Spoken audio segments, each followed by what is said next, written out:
नमस्कार दोस्तों, स्वागत है एक बार फिर से आपके अपने विशल चैनल के अंदर, जहां पे आपको संविदा कर्मचारी, आउटसोर्स कर्मचारी, अस्थायी कर्मचारी, रसोइया से संबंधित या फिर आप किसी भी विभाग के अस्थायी कर्मचारी हो तो आपके लिए 100% खबर अच्छी से अच्छी लाई जाती है। चाहे हाईकोर्ट का फैसला हो, चाहे सरकार का नियमितीकरण का फैसला हो, या फिर सरकारें कब तक आपका नियमितीकरण करेगी, कब तक आपका वेतन बढ़ोतरी करेगी, कहाँ पे आपको वेतन बढ़ोतरी किया गया है और क्या आपका सरकारी लेटर कहाँ पे जारी हुआ है, क्या-क्या आपके लिए आदेश जारी हुए हैं, क्या-क्या कहाँ-कहाँ पे हमारे संविदा कर्मचारियों का वेतन नहीं आ रहा है, रुका हुआ है और कब तक रुका हुआ वेतन आ जाएगा। तो इसी करके सारी खबरें हम आपके लिए लाते रहते हैं और अब इसलिए आप चैनल को सब्सक्राइब ज़रूर कर लीजिएगा और बेल आइकन प्रेस कर लीजिएगा। कमेंट करके ज़रूर बताइएगा कि आपको किस रिलेटेड खबर चाहिए। सबसे पहले खबर देख लेते हैं। संविदा पर तैनात कंप्यूटर ऑपरेटर को नोटिस जारी कर दिया गया है। अम्बेडकर नगर की खबर है। राष्ट्रीय ग्रामीण आजीविका मिशन के तहत तैनात कंप्यूटर ऑपरेटर हरेंद्र तिवारी ने शहाबुद्दीन तथा सुनील कुमार ने नोटिस जारी हुआ है कि अधिकारियों को सूचित किए बिना खंडों में गायब रहने वाले 3 कंप्यूटर ऑपरेटरों को सुविधा समाप्त करने के लिए रोजगार आर.बी. यादव को नोटिस जारी कर दिया गया है। यह तीनों कंप्यूटर ऑपरेटरों को काफ़ी दिनों से अपने कार्यालय के बिना सूचित गायब थे, जिसकी वजह से सरकारी कार्य प्रभावित रहा है और उत्तर प्रदेश स्थापना दिवस पर आयोजित कार्यक्रम में राष्ट्रीय ग्रामीण आजीविका मिशन की तैयारी में बाधा पहुंच रही है। इसी स्थिति में यह लापरवाह का अनुशासनहीन कंप्यूटर ऑपरेटरों की सेवा समाप्त करने हेतु नोटिस जारी किया गया है। यदि उन्हें उनके द्वारा संतोषजनक और उचित जवाब नहीं दिया जाता है तो उनकी सेवा समाप्त भी कर दी जाएगी। दोस्तों, हम हाईकोर्ट का एक फैसला है उसके बारे में इस वीडियो में जानने वाले हैं। इससे पहले एक न्यूज और जान लेते हैं। जिला चिकित्सालय में संविदा कर्मियों को मिला सेवा विस्तार। तो एक अच्छी खबर आ रही है। जिला चिकित्सालय में जो संविदा पर तैनात कर्मी थे उनको मार्च तक का सेवा विस्तार मिल चुका है। हालांकि जिला चिकित्सालय में पीपीपी मोड पे चल रहे संविदा कर्मियों की सेवा समाप्ति की आशंका जताई जा रही थी। सीएमओ मनोज शर्मा ने बताया कि मार्च के बाद इस संबंध में महानिदेशक कार्यालय में पत्रकार किया जाएगा और यह जानकारी उन्होंने शनिवार को आम आदमी पार्टी के प्रदेश प्रवक्ता आशुतोष नेगी को दी और नेगी समर्थकों ने साथ जिला अस्पताल पौड़ी पहुंचे थे और वहां कोरोना टीकाकरण के लेकर के सीएसएस आर एस राणा व सीएमओ डॉक्टर मनोज शर्मा मौजूद थे। आप कार्यकर्ताओं ने दोनों का घेराव प्रदर्शन किया और नेगी ने कहा कि जिला अस्पताल प्रशासन की सेवानिवृत्त संविदा कर्मियों को 31 जनवरी की सेवा समाप्त किए जाने का नोटिस थमाया है। खुशखबरी, सुविधा पर जल्द होने वाली नियुक्ति की जानकारी मांगी गई है। तो ये कहाँ पे खबर है देख लेते हैं। सामान्य प्रशासन विभाग की विभिन्न निकट भविष्य में संविधा पर होने वाली नियुक्ति को लेकर के जानकारी मांगी है। विभाग अध्यक्ष ने संविधा आधारित ऐसी नियुक्तियां जो जल्द हो सकती है उन्हें पदवार आंकड़े अविलंब उपलब्ध करने कहा कि उन्हें बुधवार को सामान्य प्रशासन विभाग ने संविधा वाले पदों को लेकर एक पत्र जारी किया था। इसमें 4 बिंदुओं पर जानकारी मांगी गई थी, पर विभाग ने गुरुवार को जो पत्र जारी किया उसमें 4 बिंदुओं पर मांगी जाने वाली जानकारी की फिलहाल आवश्यकता नहीं होने की बात कही गई है। सिर्फ वैसे पदों को लेकर के सूचना मांगी गई है जिसमें सुविधा के आधार पर निकट भविष्य में नियुक्तियां होनी है।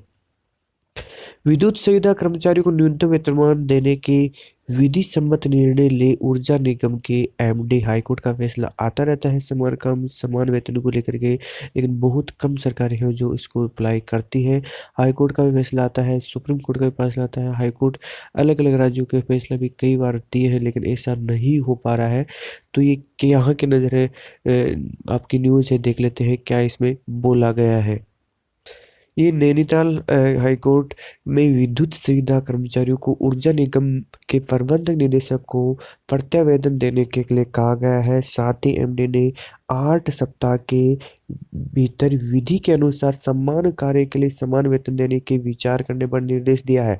अगली सुनवाई शीतकालीन अवकाश के बाद में होगी। न्यायाधीश न्यायमूर्ति लोकपाल सिंह ने एकल पीठ में मामले में सुनवाई हुई और विद्युत सुविधा कर्मचारी संगठन के अनुसार 2017 में श्रम न्यायालय में आदेश पारित किया और ऊर्जा के तीनों नियमों को उपनल के माध्यम से कार्यरत कर्मचारियों को समान कार्य के लिए समान वेतन और न्यूनतम वेतन दिया जाए। साथ ही योग्य कर्मचारियों को 2011 की नियमावली के अनुसार नियमित भी किया जाए।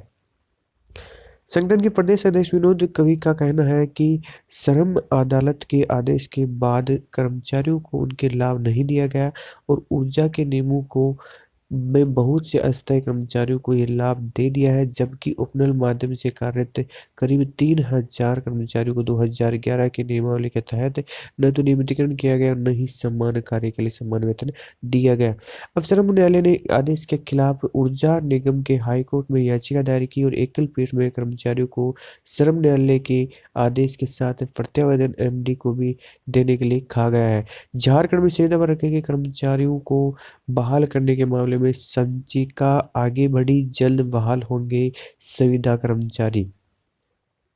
तो ये खबर आ रही है आपकी झारखंड से। झारखंड में अच्छी खबर आ रही है आपका, संविदा पर जो रखे गए थे कर्मी उनको बहाल करने के बाद बढ़ रही है। पंचायती राज विभाग की 14वीं वित्त आयोग के लिए संविदा पर रखे गए कर्मियों को बहाल करने के मामले में संचिका आगे बढ़ा दी गई है। उम्मीद है कि जल्द ही इस पर निर्णय ले लिया जाएगा और प्रयास किया जा रहा है कि जितने कर्मी 14वीं वित्त आयोग में रखे गए थे उन्हें 15वीं वित्त आयोग कार्य के लिए भी रखा जाएगा। किसी भी हाल में उनकी नौकरी नहीं जाए, इस संबंध में ग्रामीण विकास मंत्री आलमगीर आलम ने कहा कि सभी कर्मियों को रेगुलराइजेशन दिशा में काम किया जा रहा है। सरकार की इस मंशा पर काम कर रही है कि किसी भी नौकरी न जाए बल्कि उन्हें रोजगार मिले। मंत्री ने कहा कि 10 दिन पहले भी इन संविदा कर्मचारियों को इन मामले में अवगत करा दिया गया था। सरकारी प्रक्रिया के तहत रास्ता निकालने में समय लगता है, लेकिन स्वयं इसका समाधान निकल जाएगा।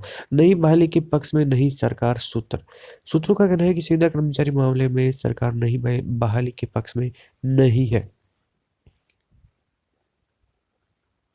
उम्मीद जताई जा रही है कि जल्द ही उनका निर्णय ले लिया जाएगा। प्रयास किया जा रहा है कि जितने कर्मी 14 वित्त आयोग में रखे गए थे उन्हें 15 वित्त आयोग में भी रखा जाए। किसी भी हाल में उनकी नौकरी नहीं जाए, इस संबंध में ग्रामीण विकास मंत्री आलमगीर आलम ने कहा कि सभी कर्मियों को रेगुलराइजेशन की दिशा में कार्य किया जाना चाहिए और सरकार इस मंशा में कार्य कर रही है कि किसी भी की नौकरी नहीं जाए बल्कि उन्हें रोजगार मिले। मंत्री ने कहा कि 10 दिन पहले भी इन संविदा कर्मचारियों को इस मामले में अवगत भी करा दिया गया था कि सरकारी प्रक्रिया के तहत रास्ता निकालने के समय लगता है, लेकिन इसका समाधान निकल जाएगा। नई बहाली के पक्ष में नहीं सरकार। सूत्रों का कहना है कि संविदा कर्मियों के मामले में सरकार नई बहाली के पक्ष में नहीं है और मंत्री के भी स्पष्ट किया है कि नई बहाली करनी होगी तो इसका इंतजार नहीं होता, बल्कि भारत सरकार के पत्र आने के बाद ही इस पर कार्रवाई हो जाती। विभागीय अधिकारियों को बताया कि इन कर्मियों को समायोजित किया जाएगा, लेकिन उन्हें समायोजित करने के लिए कुछ शर्तों को पूरा करना होगा और सभी का साक्षात्कार और परीक्षा भी भाग लेना पड़ सकता है। धरना अभी जारी है। 14 वित्त आयोग के जो संविदा कर्मचारी है वो गुरुवार को 17 दिन में धरना जारी रहा। उसके बाद में कर्मियों ने कहा कि विभागीय मंत्री के समक्ष अपनी बातें रखी है, उन्हें सरकार को समायोजित करने का आदेश जारी कर दे, वो धरना समाप्त कर देंगे। फिलहाल उन लोगों के पास कोई काम नहीं है, ऐसे में जब उनके काम मिल जाता है तब वो धरना समाप्त कर देंगे। इधर बुधवार को रात में ठंड की वजह से 15 संविदा कर्मचारियों की तबीयत भी बिगड़ गई। तो आपने देखा, ये थी आज की लेटेस्ट खबर। बाकी आप चैनल को सब्सक्राइब कर लीजिए। जय हिंद।